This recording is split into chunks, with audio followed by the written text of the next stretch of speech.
In today's podcast episode, I'm going to be talking all about my study abroad experience, why it was the best thing ever, and if you're a young whippersnapper, why you should study abroad too. Welcome to the Wanderlust Woman podcast, hosted by Noah and Vanessa. We're a married couple who loves traveling the world and sharing all those experiences with you, whether it's good or bad. So now let's jump right into today's episode. So if you're a regular listener, you know I love to travel, and there's a good chance that you do too. I'm curious why that is. I mean, everyone has an interest in traveling, it seems, unless they're, not to be offensive, but maybe a little bit more small-minded, or they just haven't had that taste. Because in my opinion, if you've had a taste of traveling, at least in some sort of way, again, there's different strokes for different folks, but experiencing new places, eating delicious new food, seeing new sights, meeting new people, changing like your perspective on the world, like how can that not be an amazing thing unless you just only want to, I don't know, like go gambling, but you can even go to like casinos abroad or like resorts abroad, you know what I mean? So everybody likes to travel, but the main reason that I decided to travel, realistically, one is my marriage with my wife, because things worked out great for us to try and see the world together, and that's been amazing. But what really like kickstarted me and put me in that direction was to study abroad. And I think study abroad kind of, I'm trying to put myself in a different perspective, or think about how other people would hear it. It sounds a little bit pretentious. It sounds a little bit like a rich boy, I don't know, kind of like going away to party, not really necessary, and it's just like almost like an upper class spoiled kind of thing, which it certainly can be for certain people. But I'll tell you about why that isn't necessarily the case, but let me tell you about how my own experience unfolded and get into a little bit of story time, because back in the year 2016, 2017, I would say, I was a college boy and I was having a good time. You know, it was really fun to go to a school and live there and kind of like start all over again, because when you're in high school, unless you move around a lot when you're growing up, which that might be the case, and maybe you've already experienced that if that's the case, but you're kind of in your community and your friends can change throughout like elementary school to middle school to high school, but you're in the same kind of like ecosystem, and you're going to have a lot of friends throughout your younger years until high school, and you're going to have like the same kind of perception of who you are. And yeah, you can change a bit or a lot, but you kind of people understand you based on the way that you act, and I feel like you also act based on the way people understand you. You know, it's kind of like a give and take, or like what you put in and what you get back. You understand what I'm saying. So once you just, where I was going with this, so once you go to college, you kind of have to like reset and like you can just, I'm not saying like choose a completely different personality.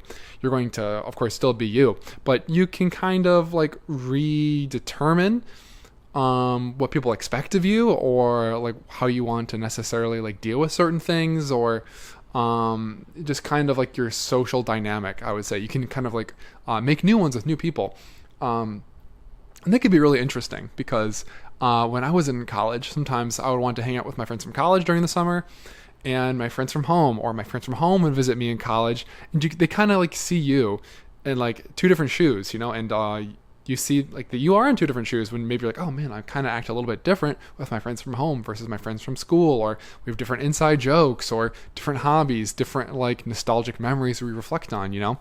So going to college, that was a really good chance to have that experience of like redetermining yourself and new social dynamics and roles and all that stuff. But you can even take that a step further in a way when you study abroad, because you're going to a different country. And so for me, I was really excited to, let's be honest, I wanted to travel. I wanted an excuse to travel, but not in just like going to take pictures or going like a little mini vacation to relax. I wanted to have my world blown. I wanted to see a new part of the world and be like, whoa, this is crazy. So for me, again, not to be like, oh, look at me, I'm so much better, but I wanted to go somewhere very different. And I was always like heavily influenced by a certain culture. If you've listened to the podcast, you probably already know what that is. Japanese culture, because I was a bit of a nerd, still am. Let's be real. I still am a massive nerd, and I was introduced to like a lot of Japanese culture through media, through games, through books, through TV shows, and like a lot of like aesthetics. And also I have Japanese and Japanese American family, so I was always a little bit aware of that part of the world. It always had an influence on me, and it was very different still. So I wanted to go to study abroad in Japan. And determining how to do it and like the logistics can be a little difficult. Typically, if you study abroad at your university, they'll have different programs, and it's already kind of like set up through the university. Maybe they have like a sister school in said country or said city, wherever you are interested in being. So you just kind of just applied your school's program, and then you kind of just go from there, and it can be really simple and straightforward. And that's what my roommate actually did in college. I think he did the study abroad program to go to Barcelona, Spain, which he had a really good time, and that was really cool. But for me, there were some programs that were kind of associated or partnered with my university, but they didn't really appeal to me for a few reasons. One was the location. It's so hard because Japan's a beautiful country, and I think there's really, you're not really like losing out on anywhere. Maybe if you go to Nagoya, I heard it's like a really kind of boring big city that's like missing some like the wow factors of cities like Osaka or Kyoto or Tokyo. Spoiler alert. But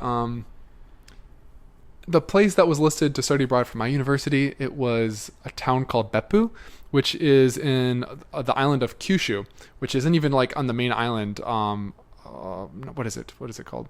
It'll come back to me. That has Tokyo and Osaka and Kyoto. So it was on a different island, way away, and it's like a small hot springs town, which in retrospect, I'm sure that would have been an amazing experience to plan going there, because you have a truly unique experience away from like all the tourists, away from all the masses, and maybe you can get like a more like unique slice of Japan all to yourself, and you can integrate in maybe like a smaller, not like village, but a smaller area than a massive metropolis like Tokyo. But for my first like big trip, I was kind of maybe like a little afraid. I was doing some more research. I was listening to like I wouldn't say podcasts, watching YouTube videos of like people vlogging in Japan at this time, seeing like what things they are to do, like what different experiences could be like in different places. Because although I didn't see a ton of stuff about studying abroad, I did see a lot of things about people that were like teaching English in Japan, and they would move over there to be like English assistant. And this is a pretty common thing once you graduate from college. And I was considering looking into it, but not to get too ahead of myself. So this gave me some insight to different parts of Japan and like kind of my own experience and like what I wanted to get out of it, which it was really impossible for me to like for sure pick the perfect experience, because you can always play the pros and cons game. So I was kind of turned off from doing like the program through my school to go to this more remote part of Japan in comparison.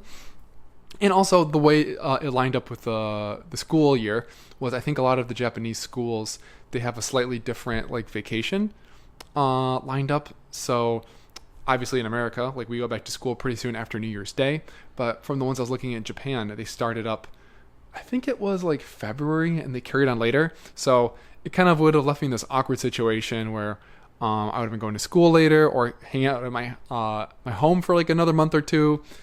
So I wasn't really interested in that. I wanted something to line up better with my own schedule at my university. So I did a lot of research, because it turns out there's lots of study abroad programs for different schools, or like you can be like a kind of like a foreign student, something like that. So I did lots of research. I looked at lots of different universities, looked at prices, all that thing, because I'm not a rich kid, guys. And even if I like was, I don't think my parents would be like, yeah, just go to whatever program you want and we'll like foot the bill. I needed to find something that was pretty comparable to a semester at my normal school, and to make that work, to make it make sense, because that's a great thing about studying abroad is you can kind of kill two birds with one stone. You know, you're going there to see a new place and all that sort of thing, but you're also still studying. So that way you're not like falling behind in school. You're still going to school, but you can go to school and take a semester and just have a completely different experience, and then go back to where you're coming from, to your friends again, and keep the train rolling, you know. And I'll get more into logistics anyway. Let's get back to story time. So I found a study abroad program, finally, through a university in Wisconsin called Lakeland University. And they had a study abroad program set up because they have a sister school, Lakeland University, Japan, LUJ, in Shinjuku. And spoiler alert, this is like the hustling, bustling main hub of Tokyo. It's like probably the most touristed part of Tokyo. So probably the most touristed part of all of Japan. And it was like right downtown. So that was really freaking cool. And I thought, you know what? Maybe Tokyo, it's a little typical. It's not like you can't be like, oh, I went to this really unique part of Japan compared to like the place everyone visits. But I thought it was a good place to start. Like Tokyo, it's like a world-renowned city. Like people love it, and it's the heart of the culture.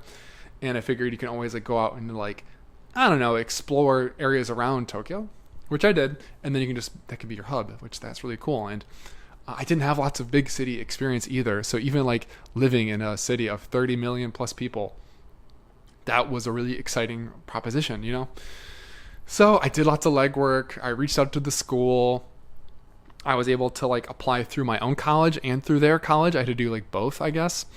And then get like letters of recommendation, transcripts, all this stuff, So lots of legwork. You have to like write letters, and it's like pretty much applying for a new college while you're going to college and getting your other college to like try and back you up. So it was a lot of work, especially like during the actual school year to do all this. And I remember, I like to have fun in college, guys. I'm not going to lie. Like in college, people like to party and get down. I was no exception to the rule. Maybe I did a little too much at times, but hey, you're only young once. But I was trying to like be really frugal once I actually like booked my plane tickets. Because I remember booking my plane tickets. It was actually a little later than I thought I should. I wasn't as savvy as I am now using apps like Hopper to like monitor prices and get the best possible price. I just kind of booked tickets from like, I just need to get it done. I've been checking for like a few like days, and it's been about the same. I don't want to worry about it anymore. And I booked my tickets about Halloween, I think. Also, my parents were like getting on to me like, hey, like they like doing things way ahead of time. You don't always need to book your plane tickets like months ahead of time. Use Hopper. It will tell you, or Google Flights, like the price, how it compares to like an average price if it's low or high, and then Hopper, the app, will tell you to book now or if you should wait, and if you wait, how much money you can save. So I bought my tickets like right around Halloween time, and I was leaving early January, and I spent, I want to say like $1,300 or $1,400 for round trip tickets to Japan, which they can be more expensive, but that's pretty expensive, I think. That's like no cheap ticket by any means whatsoever. So I was like, all right, I got to be super frugal because I'm not working during school. I'm focusing on my studies and having some fun with my friends, of course. So I don't want to get like another job right now. I guess if I would, if I had to. My friend, my roommate who's going to Barcelona, he got a job because he wanted to save up some money for his trip, and he didn't want to sacrifice any fun or like spending that way, which, hey, whatever you prefer to like save some money, either work more or spend less or both. So I was being super frugal, like turning down like social engagements a lot of the times, turning down like going out to eat or whatever, being very cheap with like my cooking, and yeah, just lots of time playing Xbox 360. That's how you know how old I am. Or maybe I just had an old video game system too, because I think Xbox One was out at that time. So anyway, that was set up. I was so pumped. And I was having a good time with my friends, but all I could really think about was study abroad. And I remember being back at home for the holidays, and it was just like getting closer and closer, and I was more excited but more nervous. It was just kind of unreal because I'd never been abroad except for going to Canada with my family. We live in Michigan, so even going to Canada, it's like a 5-hour or less drive to some like major parts of Canada. And that was so much fun. That was like an unbelievably cool experience. Like, I still got some culture shock. I still heard people speak in different ways. I could still see like at restaurants and fast food places, like different things on the menu, or different like dipping your French fries in aioli versus ketchup. I'm like, oh, that's kind of cool or interesting. Or man, there's a lot of Tim Hortons around. I'm not really used to that. Or man, the speed limit signs for the highway are in kilometers versus miles. So that was really cool. But of course, going to Japan, it's like they don't even use English. Like a lot of things can be in English, but the different writing system, the language is very different. So I knew that this was going to be like a really big shock and really exciting. And my first time flying by myself too, but not just like a little small flight, but a flight halfway across the world, So that was fun. I remember, coincidentally, I had a Christmas party with some friends, and Vanessa, she wasn't really doing, well, not Christmas, holiday party, I should say. And she was like, hey, like, it's been a long time since we talked, because we were friends in high school. And then she's like, you want to hang out? I'm like, yeah, I'm going to like a Christmas party with some friends. It was like 2 days before I was leaving to, I keep on saying Christmas party. Realistically, it was New Year's. Getting my holidays all mixed up. And I'm like, yeah, you want to come by? And then we talked and hung out and played some fun games and we reconnected. And I'm like, hey, I'm not going to see you again for like 4 months because I'm going to Japan. And she was like really intrigued, and she had like her own trip lined up with like a friend to go to this thing in Georgia, which that was a big trip. And I'm like, I'm the one really traveling here, going to Georgia. That's cool, but I'm going to freaking Asia, you know? So that was that. And then I had a long day of flying, which again, for me, just for reference, the furthest flight I think I did before this was to Florida, which was like 3.5 hours, maybe 3 hours, 3 hours, I'll say 3 hours. So my flight, which I sucked it up and did it because it was still cheaper than the other options, was flying from Detroit to Chicago, which is like an hour. Then I had like a 5 or 6 hour layover. And then I had a 13.5 hour flight to Tokyo, which I'm like 13.5 hours. Jeez. Through, I think it's through United. It's through United Airlines. I remember. So, whatever. I was by myself. My parents dropped me off. I was like, okay, this is kind of crazy. You know, I'm not used to going through security by myself. Just for reference too. I wasn't like a little boy, but I was 20. I was 20 years old. 2017. 8 years ago. Crazy. Yeah. So anyway, and then I remember being in Chicago, and I'm like, oh crap, I still need to like contact my bank to make sure I'm like able to like use my ATM card internationally. So I was like still struggling to do the necessary steps to prepare for this trip, you know? And because yeah, there's just so much I needed to do as a student already, like get like international health insurance and so many things. So that was all taken care of. And then my flight was probably one of, I don't want to be dramatic, one of like the top 5 worst experiences of my life. So I'll tell you exactly why that is. Number one, I slept maybe an hour on like a 13.5 hour flight. So it's pretty much just like straight up awake for the whole time. But it wasn't just like awake where I'm like, oh, you know what? I have like the TV and they gave me the headphones so I can like watch the TV in front of me. For some reason, they had in the cabin one main TV, and I don't even think you can plug like headphones into your chair to listen to it. Maybe you could. Maybe I was just naive.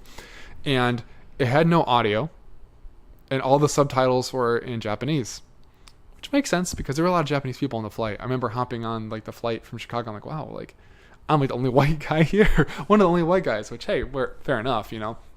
It's about time. I'm used to being a minority, which, you know, I definitely was in Japan. So, like, maybe just for, like, the passengers, that was to be expected. Because I don't think a lot of people, like, a lot of tourists or foreigners were traveling to Japan in January in 2017. That was, like, before tourism really started to blow up in Japan so much. And it gets more popular during the cherry blossom seasons, not in the dead of winter, especially, like, right after New Year's, you know? So maybe people returning back home after visiting family or something. Who knows? So that was the in-flight entertainment. Oh my god, it was so bad. And so I couldn't even watch like the TV in front of me. But luckily, I have my laptop. And on my laptop, I have some pre-downloaded movies, just like stuff I've had throughout the years, like a random amalgamation of movies and TV shows. But they're actually on my external hard drive, which I don't think I had with me. So the only thing I had on my laptop was Game of Thrones, which is a really good TV show, you know, great drama. I've watched it before, but I think I had like 2 seasons of it. So I'm like, easy peasy. I just watched 2 seasons of Game of Thrones. But guess who was sitting next to me? 2 small little, maybe Japanese, maybe Asian. I won't assume Japanese just because they're going to Japan, even though it's likely. But 2 Asian girls. And they were young. I guess race doesn't really matter. But anyway, I'm just thinking my own memory. So, and every time I did something on my laptop, they like turn over and like look at it because I don't think they had any entertainment. They were probably just reading the subtitles for the movie. And I'm like, I cannot watch Game of Thrones while these young girls are watching because Game of Thrones has some very explicit content. You know, lots of gore, lots of nudity, incest sometimes, you know, spoiler alert. So I'm like, I cannot do this. I feel way too uncomfortable. So that was out of the cards. And then about halfway through my flight, I realized, you know, normally on a flight, you have like a place to plug in your electricity. That was not working in my seat. So I could not, like, my laptop, its battery life is like a couple hours. And my phone, I had like some games or like something on it, maybe like some videos I had downloaded too back in the day. But I needed my phone for communication because someone from the university was supposed to be like meeting me at like the arrivals to like help me get situated and like that into Tokyo and like find my share house and stuff. So anyway, so my phone, I got to like 40%. I'm like, nope, I cannot use it anymore.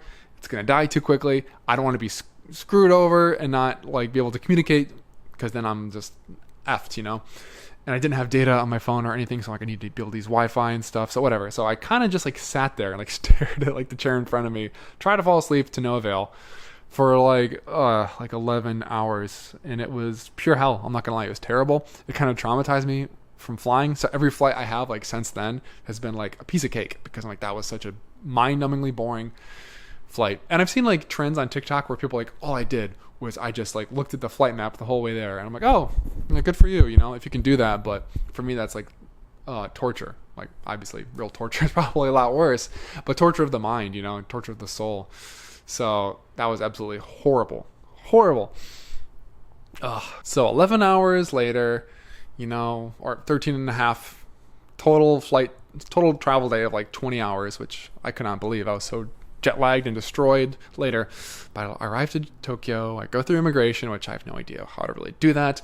You have to fill out like a declaration form, which I didn't even really know like how to answer, what to do. I didn't know if I even had like the perfect address of the place I was staying at on my phone. I was just like so wet behind the ears as a traveler. I was by myself, so like didn't have anyone else to be like, hey, like, am I doing this the right way? Normally when you're traveling with like a friend or like family or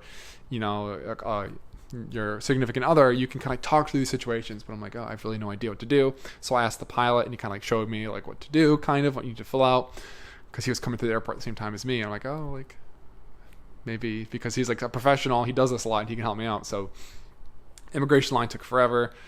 Luckily I had my student visa, so I was all set to go through. And then I picked up my bags and I came into the arrival area and I saw a bunch of people holding up signs. No sign for Noah. No sign for me. And I was already tired. I was already like stressed out from the flight. I was kind of already in like panic mode because of my like phone dying and stuff. And I was trying to connect to Wi-Fi. I couldn't do it in the airport. The signal was not good at all. So, because maybe I can reach out to the person or the university who's supposed to be meeting me to see what's going on. So I'm like, what do? I cannot find him anywhere. I guess I probably could. Spoiler alert, I'll get to it later. But I couldn't find him anywhere. It was getting late. It was starting to get like, I think I arrived about like 6 and I'm like, oh my gosh, I need to get going. I don't want to be like navigating a city I don't know in the dark. I have some pictures from the place I'm staying with some like rough directions on how to get there. Maybe he didn't come. I'll just go to the city and I'll figure out myself. So I hopped on the train and I was like kind of really stressed. And I was also angry. I'm like, this person's supposed to come meet me. They just like left me hanging. No one told me.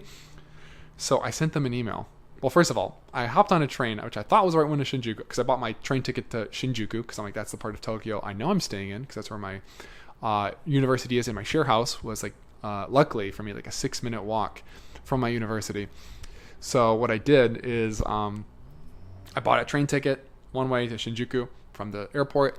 I hopped on a train that I thought was right, but again, I was too scared and nervous to ask anybody or the workers, even though they might have spoke some English to help me out. But I'm like, I sat on the train because I saw like the first train and I'm like, this feels right. I'm like, wait, this doesn't feel right at all. I've never been to a big train station, guys. I don't know. Now I would never do this. Well, maybe still you can make mistakes, but I'm like, this train doesn't feel right. Actually, you know what? Let me just hop off it real quick. And then the train left like 5 minutes later, or like 10 seconds later when I hopped off of it. And I'm like, oh, this train is leaving at like, I don't remember the exact time, but like 5:55. The train I'm supposed to leave at is leaving at like 6:05, because in the USA normally like the trains just kind of get there and could be there for a long time. And if it's within like 15 minutes of the time you're supposed to leave, there's a good chance that that's your train. It's just like running behind schedule or ahead of schedule. In Japan, that doesn't really happen. Things leave exactly when they're supposed to. So Luckily, I didn't go on that train because that could have been maybe to not even Tokyo. Maybe it wasn't even Shinjuku. Maybe I could have been somewhere really far away, and that would have been terrible. So I found the train for Shinjuku. I saw it on the screen. It was the exact same time as the ticket. Went on there, and then I was like already stressed out from that experience and everything I've talked about so far. So I sent an email to the person I've been corresponding with from the university that was supposed to pick me up, and I give a pretty rude email saying like, "Hey, I just arrived from a really long flight. It's been a really stressful travel day, and like no one was here, no one told me. I feel really blah blah blah blah blah." Sent the email. 30 seconds later, because they have Wi-Fi on the train, 30 seconds later, I got like 2 emails that were coming in delayed from that same very person, and being like, "Hey Noah, I just want to let you know I got to the airport. I'm not actually like in the arrival area. I'm like the area right next door." Or something, I don't know, or some waiting area, not the actual like outside the door that because normally when you come out of arrivals, there's like you get your baggage and then you go through like the final door at the airport, and that's like the area where maybe like people are going to be picking you up, or people with the signs are. He's like, "Hey, I'm like not there. I'm like in this part. I'm sitting down. You can look for me. I look like this." And then I got like another email like, "Hey Noah, I haven't seen you yet. Where are you? Like, do you need some help?" I'm like, "Oh no." So he did drive to the airport to pick me up. I just didn't have any Wi-Fi, so I couldn't see these. I didn't have like 4G. If I knew what I did now, maybe I would have gotten an eSIM or gotten like a data card at the airport and then double checked that and like reached out. But I was kind of in panic mode, and I'm like, oh no, he was there, and I just left on my own on a train to Shinjuku, and I just sent him like a really rude email. So I'm like, oh no, I feel so terrible. So I sent him another email. "Hey, I'm so sorry. Didn't have any signal. I'm really apologize," because I'm like, and also he just drove out all the way to meet me here, and he wasn't even needed, because like the airport is about an hour from, especially driving from downtown Tokyo. So I'm like, oh no. So I said, "I'm really sorry. I apologize for the earlier email. I was really stressed out and anxious, and that wasn't fair. I didn't see these." So anyway, and then he was such a cool, nice, chill guy. He's like, "Hey, no worries. I'm glad you were able to make it to Tokyo. Like, we'll see each other on orientation," So I'm like, oh gosh. And I apologized to him again that day. But so anyway, unfortunately for me, my stressed out day isn't over yet. So what happened is, on the train from what's the name of the airport? I can't remember. Narita Airport to Shinjuku. It's about like an hour and a half or something like that. And I'm like desperately trying to look at the directions for how to get to the share house, because I'm like, all right, this is my final Hail Mary. I have to navigate the busy streets of Tokyo by myself and find the share house. And it was just so terrible because, guys, I was so naive. I was not ready for this world that we live in, because I arrived at the station, and to get on the train, I have a ticket, like a little, it's a little piece of paper, So I got out of the train, walked into the station. I couldn't even figure out how to get out of the station. I had to watch other people, because like what they did is, a lot of them were commuters, because I was taking this train, like I said, to Shinjuku Station. And Shinjuku Station, guys, is the busiest train station in the world. I think 3 million people pass through it every day. And there can be trains to the airport. There could be local commuters. You can take trains to like other towns outside of the city. So I was trying to watch, like, what the heck are people doing with these tickets? I don't understand. Because they all had their little cards, their little Pasmo or Suica cards. They're like little subway cards. You just tap on the thing. And I'm like, this is freaking crazy. I've never seen this in my life.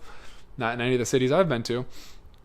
And then finally I saw like other tourists, and they had little paper tickets, and they put them in a little slot, and they pop up at the other end, and you take them. It's like, okay, now I can finally figure out how to leave the subway station. But I had no idea which exit to take, because for the directions, again, I'm getting really into the weeds, but I'm trying to really like relive my anxiety and like inability to figure out the situation on my own as like someone traveling across the world for the first time, which is still not a great memory, but it's kind of funny and it's valuable in some ways.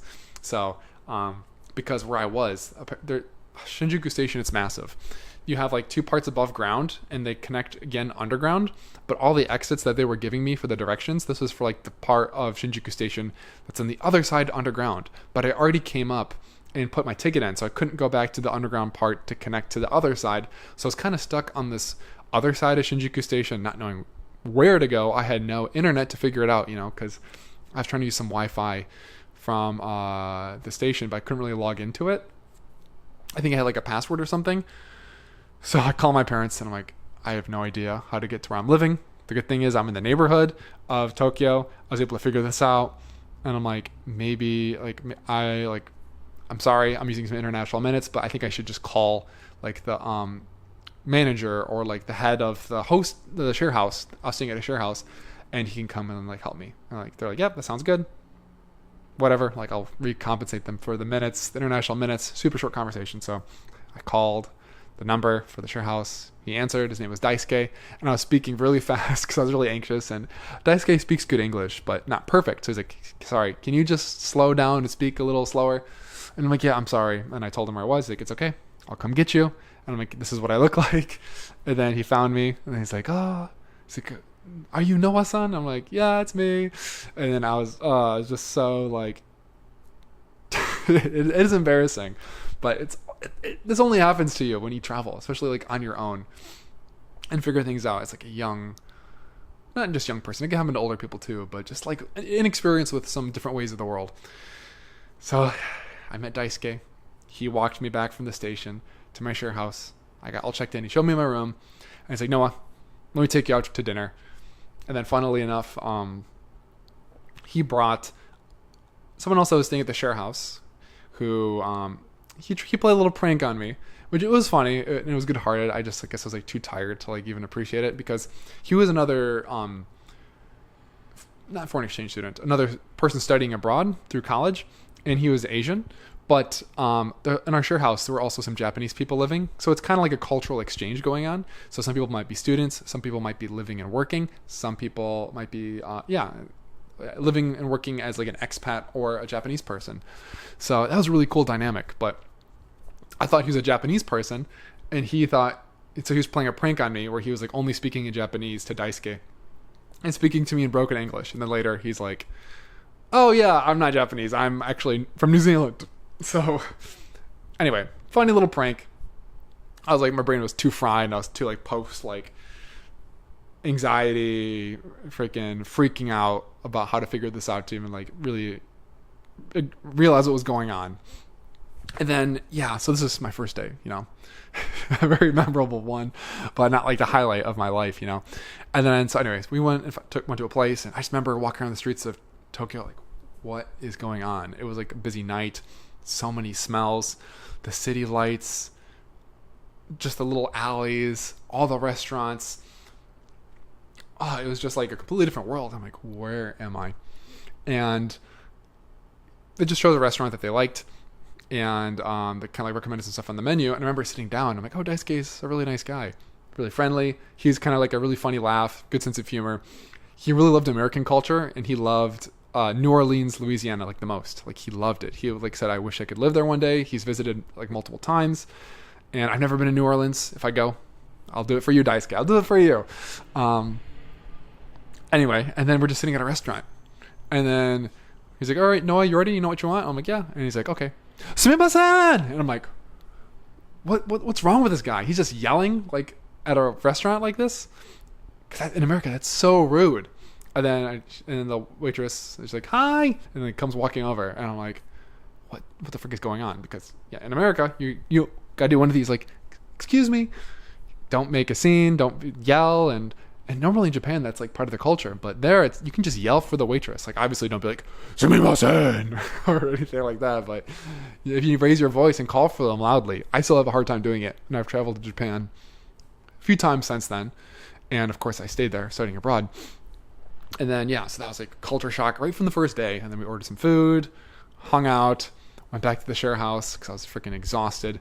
And I remember I think where I was living, underneath there was like a bar, and sometimes they had karaoke nights. And guess what, guys? My first night, it was karaoke night. So underneath the ground floor, I could hear people just singing horribly, singing like the opening for an anime called Neon Genesis Evangelion, where it's like Zankoku no tenchi no yoni. Maybe recognize it. I don't know.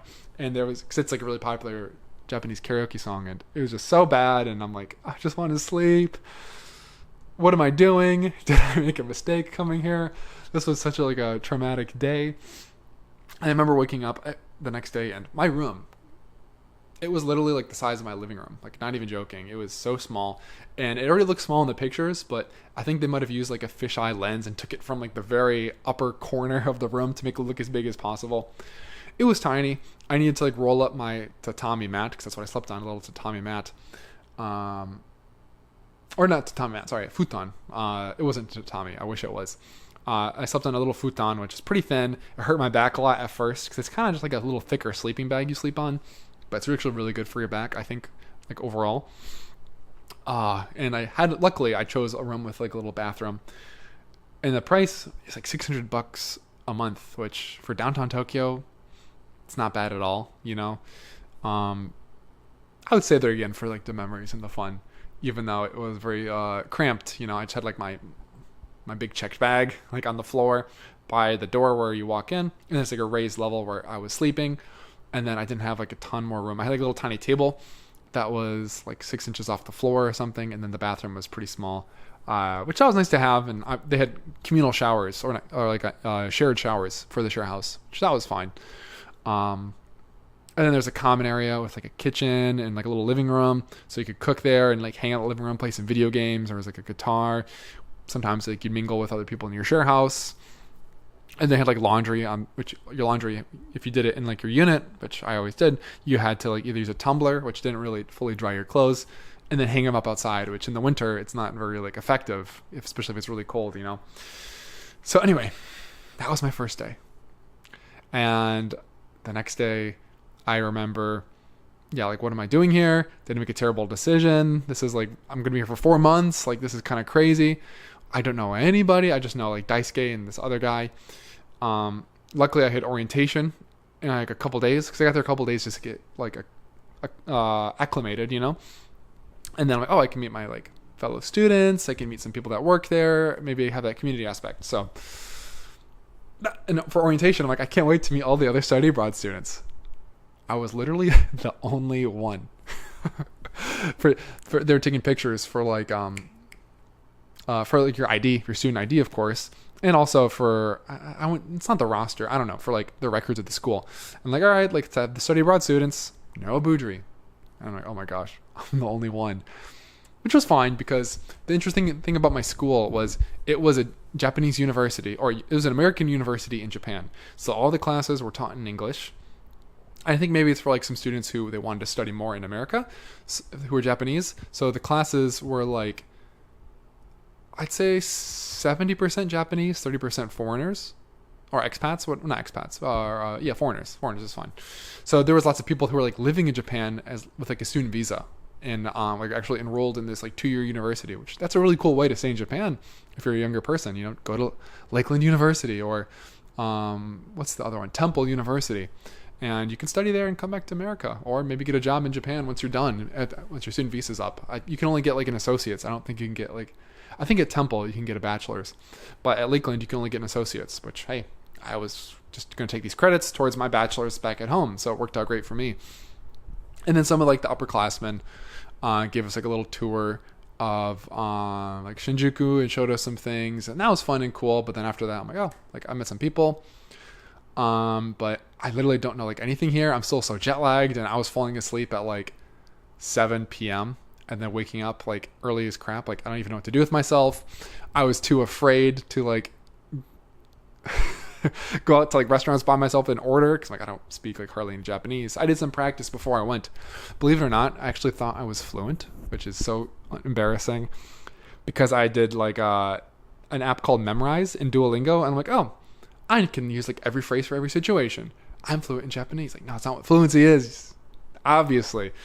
Oh my gosh. But like knowing the phrases and like having the courage to like speak it is like a different thing, obviously. So I could use like a little bit of phrases to like at like a convenience store. So I was eating only at convenience stores for like the first like 5 days. I would buy like a packet of pasta sauce and pasta and like boil it and cook it and eat it. Or I would get like onigiri at convenience stores, which are rice balls wrapped in seaweed, or like some chips or some breads. Because at this time I was vegetarian. I wasn't vegan, which I am now. So it's pretty easy to be, I think it's decently easy to be vegan in Japan if you know like what to do. Being vegetarian is still a lot easier. Obviously it's easier to eat everything, but I was able to make it happen fine. But I was like afraid. I was so anxious. I was so like embarrassed to like try and speak Japanese and like operate on my own. And luckily, thank God, someone at orientation, I got his Line, which I figured out Line is like the messaging app they use in Japan. It's like their messenger.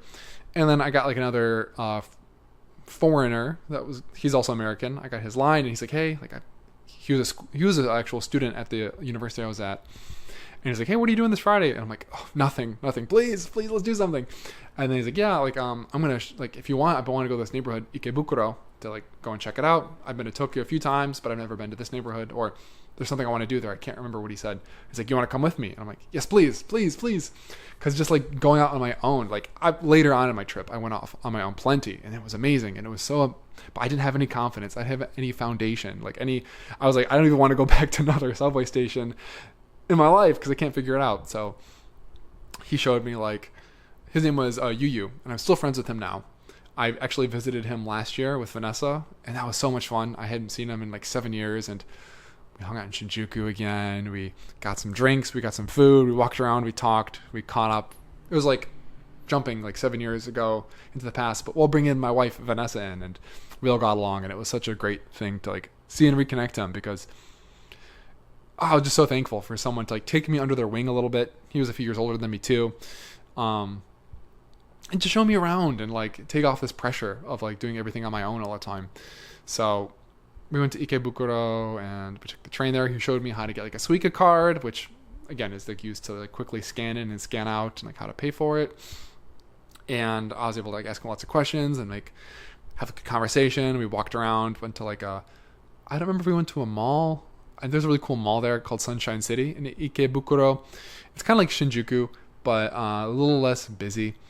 Still busy, but like not as crazy, not as much of like a super condensed sprawl as Shinjuku is. And then went to like a bar, and he smoked cigarettes, which like whatever. Probably he stopped now, I think. Had some drinks, which because when you're 20, you can drink in Japan. Not that they ID you anyway, but like, oh, I can actually have like a drink out and about. This is really freaking cool. So from there on out, my time in Japan only got better because I met Yu, and he like was a good buddy of mine, and you know, he liked me, I guess. Thought I was a nice enough guy. So we continued to like hang out and do stuff, and sometimes we do like hang out with other people from our university, some girls from Norway who were really nice and cool, and we did stuff together. And then like he met some people because he was like a little bit more involved in some of like maybe the music scenes or like bar scenes in Tokyo. So he's like, hey, like I went, or like there's like this website called Tokyo Cheapo, and they hosted some events, and like a lot of foreigners would go there. So he met like a guy there, and then they were talking about like doing something together. And then Yu's like, hey, do you mind if I bring a friend? He's like, yeah. Do you mind if I bring one of my housemates? And he's like, yeah, sure. So we all went to do like a day trip from Tokyo to what's it called? Saitama, which it's a prefecture, like right next to Tokyo. It's about like an hour away. It's like one of the top day trips, because in Saitama there's a town, I can't remember the name of it right now, but that's okay. And it has like beautiful traditional like Japanese feel, like a lot. It's kind of like Kyoto style architecture, where it's more like the old wooden buildings. And I'm like, finally, I'm out there exploring Japan, which I really wanted to do, because before I went to Japan, I had all these like trips written down from watching vlogs and videos and things I wanted to see and do while I was there. Did I get to do all of them? Of course not, because I couldn't even freaking leave the station, so I was kind of terrified to do that. But it just means there's more I want to do today as a result of that. So anyway, finally could go out and explore. And then, I went with Yu, and then we met up at the station in this town that we're visiting outside of Tokyo. And the person Yu met, his name is Matti. He is from Finland. And guys, I know I've been in like hardcore story mode, but this is the amazing thing about studying abroad that was amazing, is I was meeting people from all over the world, just like organically. Of course, you have to learn to like say yes. You have to learn to be down for things. You have to learn to like not be like, maybe I want to be in bed at this time because I like to get, no, screw that. You're out there. You have to start over. You have to be open to things. You have, unless like you're super uncomfortable, obviously, like don't be like the ultimate yes man, but be the ultimate yes man, And by doing so, I met people from all over the world. I, of course, had some American friends. Matti from Finland. I've never met anyone from Finland before. This is super freaking cool. And then his housemate that he brought, Willie. And if you've seen my like YouTube content at all, or heard me talk about other podcasts, is Willie is a really good friend of mine still, and he's from Malaysia, and Willie came to the USA after he graduated university as like a little trip. I met up with him. I met up with him again in Malaysia, and I stayed with him, and I met up with him again in Thailand. So he's a really good friend, and we've stayed with him, and I met him through just this natural, organic friendship web that happens in these kinds of circumstances and situations, you know. And then we explored, talked, got to know each other, and it was just so much fun. Like, I was always interested in meeting people from different parts of the world because, like, in high school, I had some friends that were foreign exchange students. One of them I visited a couple years ago in Switzerland. No, that was last year. I visited him in Switzerland last year, and we saw actually him this year. Him and his now wife. Congratulations to you, Leonard and Sylvia.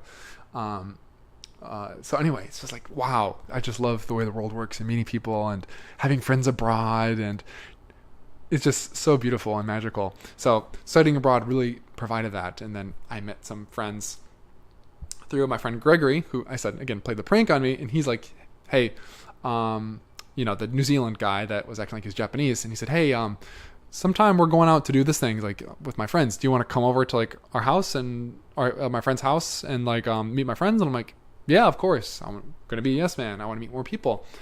So, because yeah, we hung out because we lived at the share house together, so we're kind of like not roommates but housemates, you know. So we like hung out and got meals sometimes, and I guess I passed the vibes check or whatever. So then yeah, he took me to a little get together with him and his friends from his school, because he went to a different university called Waseda, which apparently is a really prestigious school.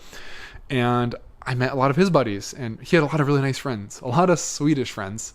And then one from China. His nickname was Pineapple. And then I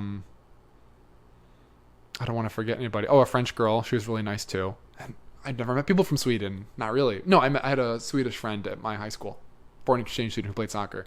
Knew a couple French people maybe, but not really, you know.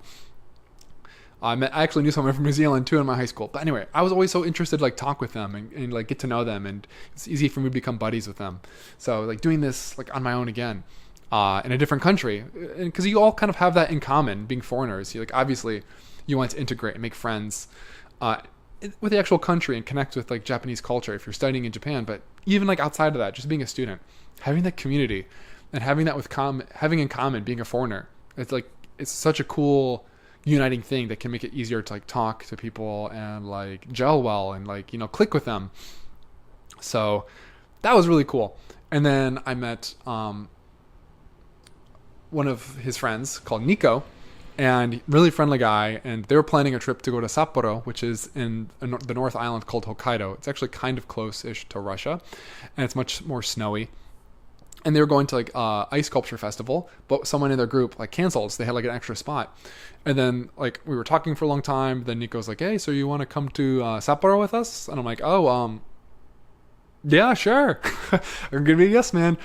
Again, I'm gonna hop on another flight to another part of Japan because you can take a train there, but it's a really far train ride. You can take like a 2-hour flight. He's like, "Okay, man." He's like, "Yeah, just let us know. It's like whenever, well, like, as soon as possible, so like we can like plan it all together and like continue working it out." So yeah, I booked my plane tickets to Sapporo, and I had that new experience. Just see how freaking cool all this is, like just how life can happen to you and you can meet these different people. And guess what? Nico, I met him and his wife. Are they married? I think they were, yeah.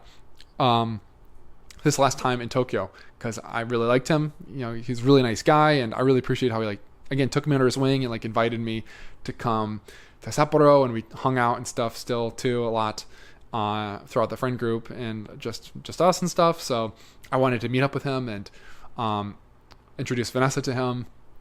So we all met up, and his wife is Japanese American, so that's like an interesting thing too that we have in common, being American and the Japanese part.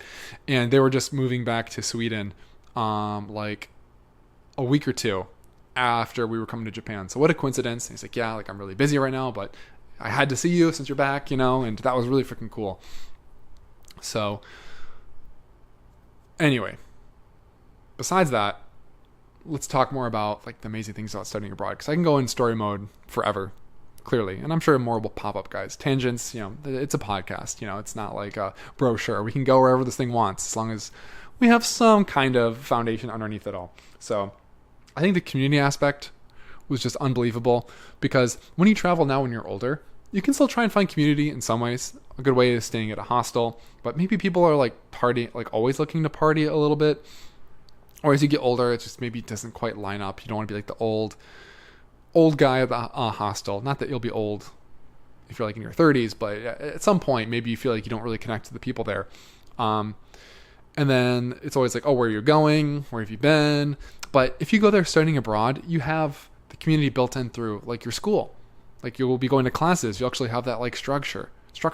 So for me, I was able to meet some students who were Japanese too. They were going to my school and they wanted to maybe practice their English or get to know some more foreigners, although they were a little cliquey with themselves. And the foreigners were a little cliquey because like the Japanese students, they'd speak Japanese with each other. And I'm like, oh, like I know a little bit of phrases, but I can't really have a conversation, And the foreigners who are really good at Japanese, they would like click more with those groups. So I was kind of a little left out of that, but that's okay. So that part's really cool. And then living in a share house. Luckily, I chose a really good share house, I think. And I was able to meet lots of people. Not just Gregory, but I also met a girl from China. Her name is Jenny. It was really cool. I met someone named David who was from Germany. Really nice guy.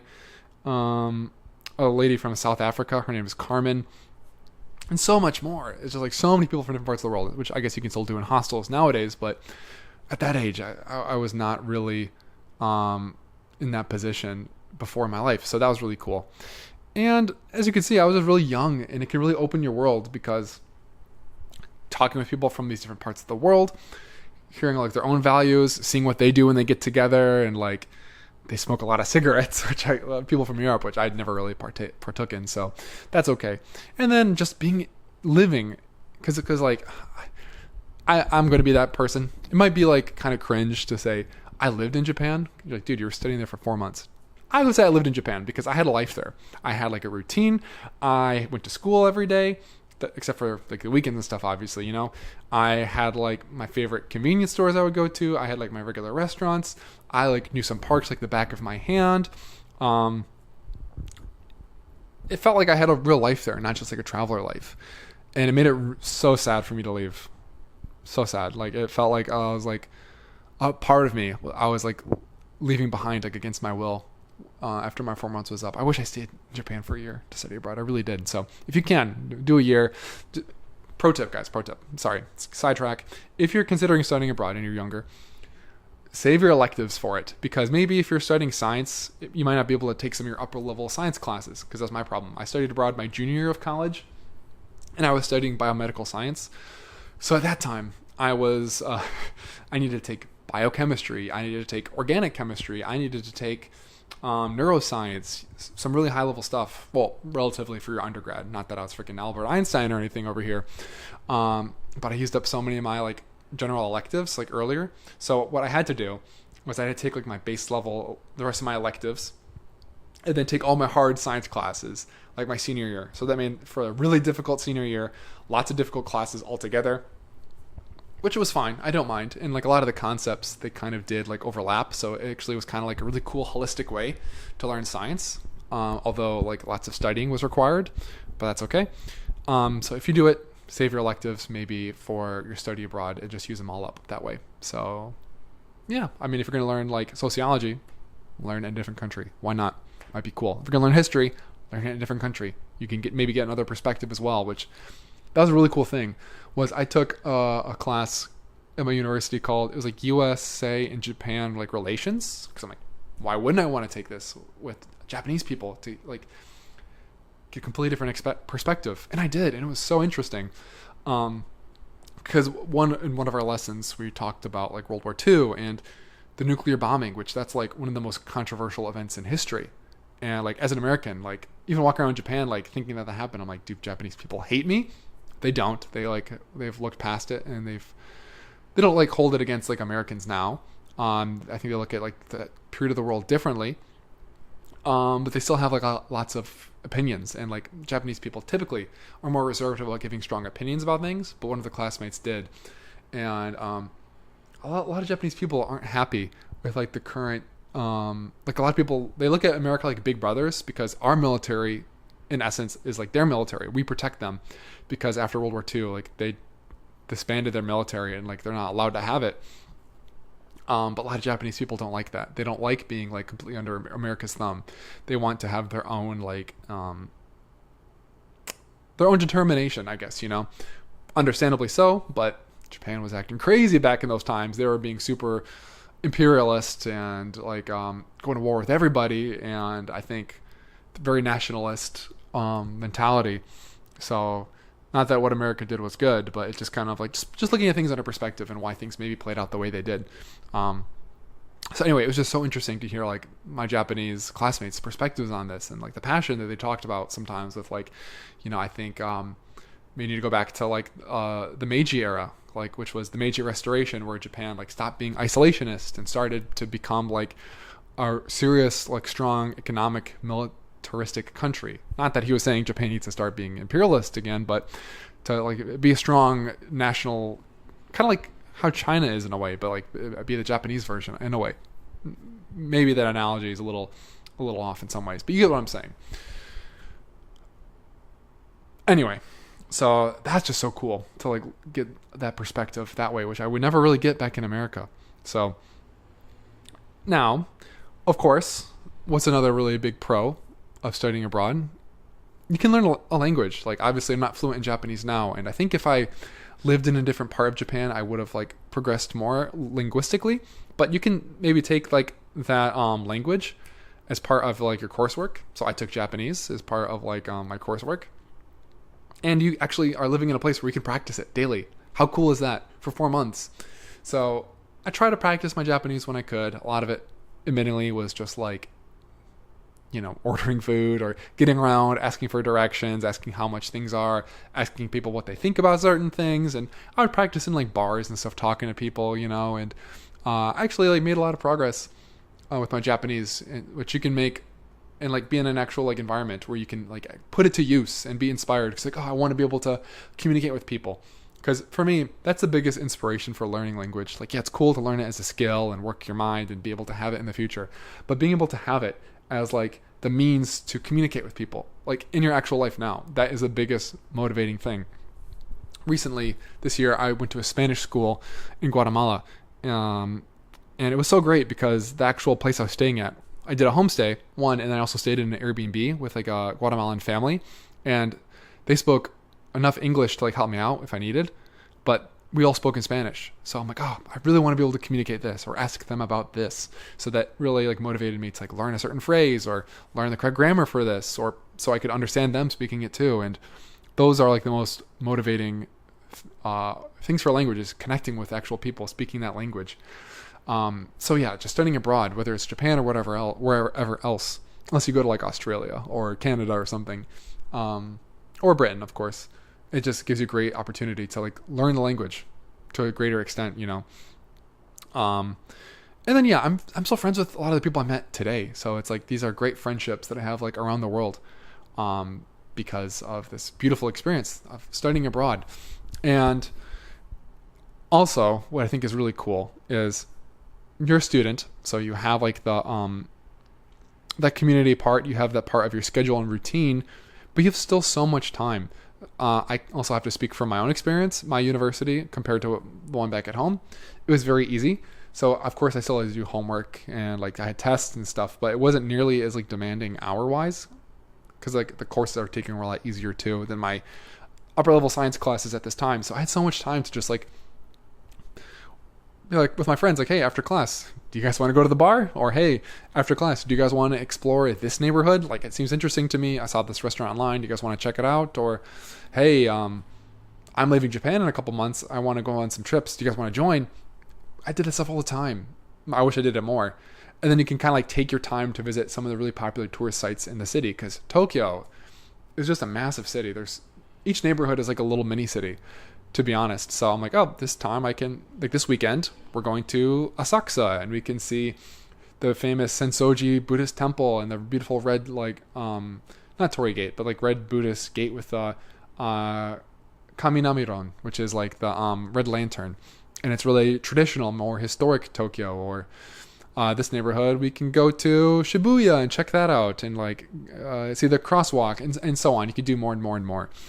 So I just hope these anecdotes prove why studying abroad was so amazing. It can change your life. And for me, I think it ultimately pushed me forward to want to travel the world and like occupy the career I have now.